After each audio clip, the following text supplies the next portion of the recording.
Hey, what's going on, everybody? This is Mike here, Mike's Weather Page. It's Wednesday, 5 o'clock somewhere. Happy Hump Day. Tropical update time here on YouTube. Got a few things out there to talk about. Nothing really to worry about except for maybe Bermuda with Earl. Here's the current map right now. And we got 4 things out there. You know, peak of season's in 3 days. So there you go. Basically, we got this. We got Earl getting really close to Bermuda tomorrow into Friday. This new red area is 70% now for the NHC today. It's expected to follow along with Earl. Not really head towards anybody. There's going to be a weakness in the Atlantic high. The Bermuda high is going to be kind of weak right now, so that little guy is going to kind of follow Earl. Danielle's not really doing anything and might end up kind of going this way, a little crazy path. This will be kind of interesting. This is the wave coming off Africa. Some of the models are showing it by the 15th time frame. It could be here by the islands. And some of the models are suggesting even another wave behind this one. So could be a couple spots to watch this time next week. The other outside shot areas I'm going to go into here real quick is, you know, we have a lingering front in the Gulf still. We talked about that yesterday. And then next week we got some energy maybe coming up from the Pacific to talk about. So those are out there. These aren't official. But interesting stuff. All right, real quick, Earl. Here we go. This was, I think that was 2 o'clock. Let's see if the 5 o'clock's out yet. 5 o'clock somewhere. Nope, not yet. But it'll be about the same. Here is the track. It's going to be taking a turn here, and there's Bermuda. So tropical storm warnings are up for Bermuda. And tomorrow evening, Thursday night, into tomorrow night, into Friday morning is when you'll get the most of the winds. So good news there. The main core of the system, it's going to be a major hurricane too, by the way. 115 miles an hour expected tomorrow night. So it's going to be strengthening pretty quick. The windy page here is pretty cool. Kind of shows you what's happening. This is 7 p.m. tomorrow, and this is the latest Euro. And as we get, you know, through the overnight hours into midnight, could get some, you know, good winds here coming in from the north and the northeast here. This is, you know, 55-mile wind gusts. So if you're living in Bermuda, it could get kind of windy. Our storm is expecting to widen a little bit and, you know, possibly bring in some winds overnight. And GFS is about the same. Both of them are keeping a little east of Bermuda and Icon about the same. So pretty high confidence. The eye, at least, isn't crossing Bermuda. Good news there. All right, what else we got? This is that red area I just showed. This is Invest 97. Or Invest 95. Invest 95. Spaghetti models are showing that path eventually towards Earl. There are a couple weird things here I guess we can kind of point out. I'm not really sure what's going on. Always watch the models. But majority of them have pulling up that weakness. There are these loops.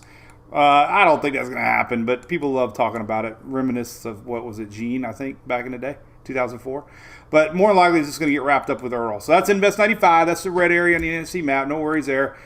The next spot I'm going to talk about is the Gulf. The Gulf, this is current satellite here tonight, 5 o'clock somewhere. Juice, bubbling juice. Sometimes these old frontal lines can spin up low pressure areas. So here's a rain map, kind of give you an idea what's going on. This is rainfall through the weekend. Heavy rain incoming Florida into South Carolina, Georgia, even North Carolina. So definitely got to pay attention to the radar. We could have rain starting tomorrow, Friday, Saturday, even Sunday.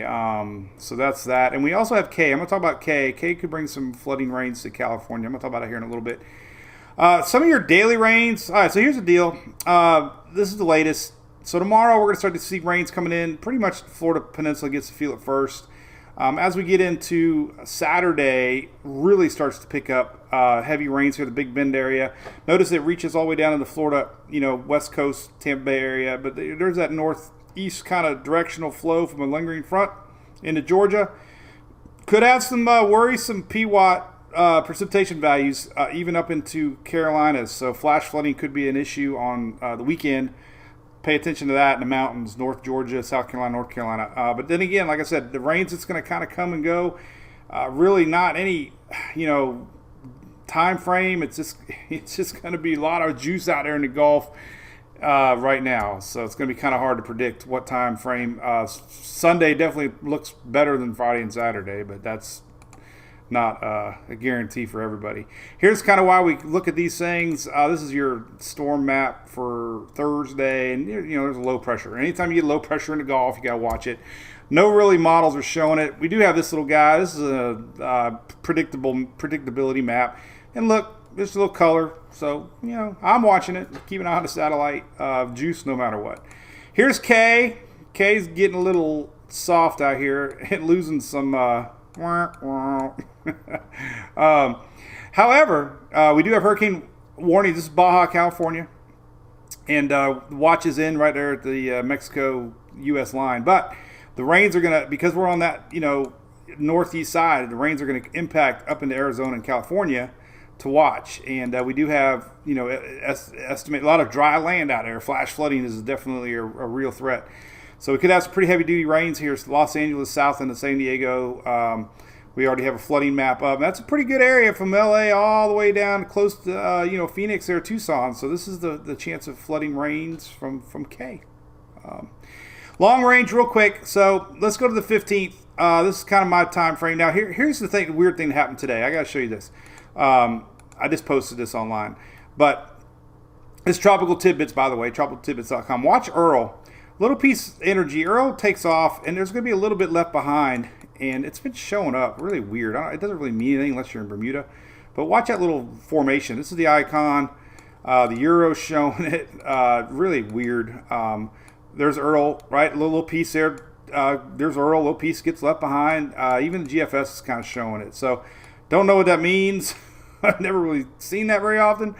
Looks like a little energy comes in off of the northeast and kind of combines with it.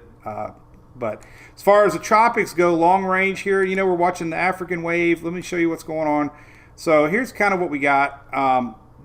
This morning we posted the Atlantic high, building in possibly, and these waves going more west. If this little scenario happens with this new little low from Earl, it could create a weakness and allow a little more lift in these two waves. So tropics are always changing. This wasn't really showing up yesterday. We're going to see if this continues, but we do have two waves around the 15th. You can kind of see it on the vorticity map here. This is the wave the NHC has marked now, and this is a new one that has been showing up pretty strong on all the models. There is some dust coming off Africa that this first wave, the yellow wave, is going to have to go through.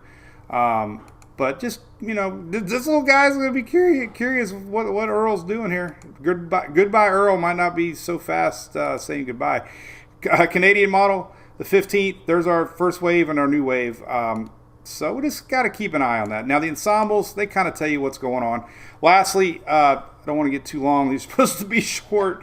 Next week, I talked a lot about this. We got some energy possibly coming up into the bay here. These are your weathernerds.org ensemble plots, and they're really good. So sometime next week, this time next week, maybe you could see some low pressure popping up here to watch. It's been showing up real consistent. Here's that weird leftover doing a loop-de-doop back. But here's what we're kind of going to concentrate on. This is our first NHC wave and our wave that's not even shown yet. And you can kind of see that the ensembles are still sticking west. So, definitely this first wave, the yellow wave, this wave right here, this will be kind of one to watch. We're getting a lot of ensembles still showing a west track in the next week. So, and one behind that. And this is very clear on the latest ensemble plot. So, we'll keep an eye on it. But this time next week, we could have maybe three things to watch. If high pressure builds back in here, we could see these try to scoot across. So we'll see. All right, well, I'll be back live tomorrow for our Daily Brew, 9:19 Eastern, right here on YouTube, Facebook, and Twitter. And if you like this, please subscribe and like and comment, since I'm trying to get my YouTube numbers up. That would mean a lot. So have a great evening. Bye.